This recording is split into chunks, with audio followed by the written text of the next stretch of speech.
अस्सलाम वालेकुम dear students and viewers. आज हम सीटी टेस्ट जो कि 2025 में कंडक्ट हुआ था उसका एक थर्ड नंबर एमसीक्यू जो है वो सॉल्व करते हैं। इससे पहले हमने 2 एमसीक्यूज़ सीटी टेस्ट के सॉल्व किए थे। एक एमसीक्यूज़ ये था और एक एमसीक्यूज़ ये। तो आज हम थर्ड एमसीक्यूज़ की तरफ आते हैं। The ratio between the side of the triangle, हमें एक ट्रायंगल दिया गया है, उसके साइड का जो रेशियो है वो ये है x ratio y is equal to 3 ratio 4 and y ratio z is equal to 6 ratio 7. Find the ratio x y z, अपने x ratio y and y ratio z अपने फाइंड करना है। तो इससे उन्होंने जो आपको ऑप्शन दिए है वो ये है, ये ऑप्शन है 9 रेशियो 12 रेशियो 14, और जो बी है वो 3 रेशियो 5 रेशियो 14, और सी है 6 रेशियो 10 रेशियो 11, और डी है 3 रेशियो 10 रेशियो 28। तो ये हमें दिया गया है। तो अब हमने क्या करना है, इस चीज़ के करेक्ट ऑप्शन को फाइंड करना है। तो ये जोड़े कि उन्होंने आपको ट्रायंगल दिया है या रेक्टेंगल दिया है, जो कुछ भी दिया है आप उनको जोड़े। आपने क्या करना है, रेशियो को देखना है। सबसे पहले अपने रेशियो को देखना है। तो यू देखिएगा आपको एक रेशियो दिया गया है एक्स रेशियो वाई, जो कि ये है। तो इसका उन्होंने वैल्यू दिया है 3:4 दिया है। और जो दूसरा दिया है वो दिया गया है वो है वाई रेशियो जेड, यानी कुछ इस तरह है। अगर हम देखें तो ये कुछ इस तरह है वाई रेशियो जेड।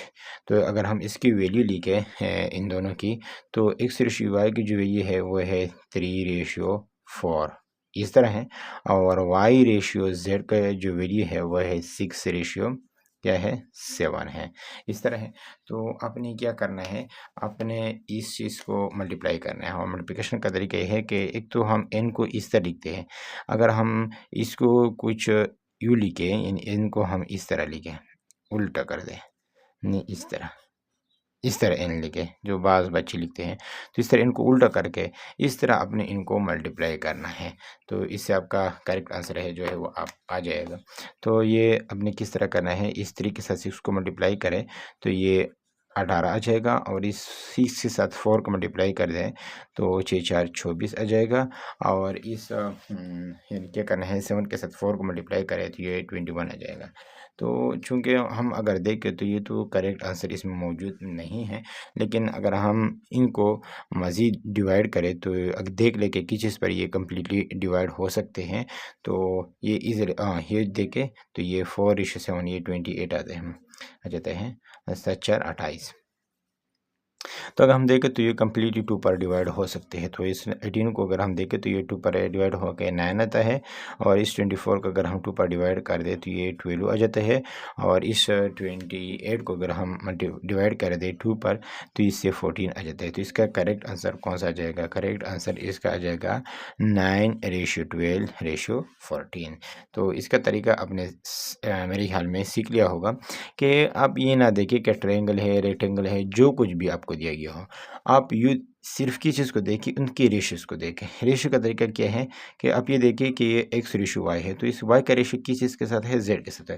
तो अपने इस तरह ये लिखना है। नहीं, ये तो आप सिंपली लिख सकते हैं ना कि एक्स का रेशियो वाई के साथ है और वाई का रेशियो जेड के साथ है। इसके बाद अपने ये उल्टा एन लिखना है और इनको आपने मल्टीप्लाई करना है।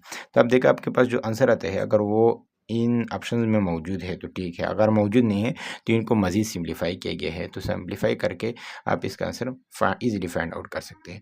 तो अगर आप इनको इंशाल्लाह सीख लेंगे तो आप 20 सेकंड में ये कर सकते हैं ईज़िली।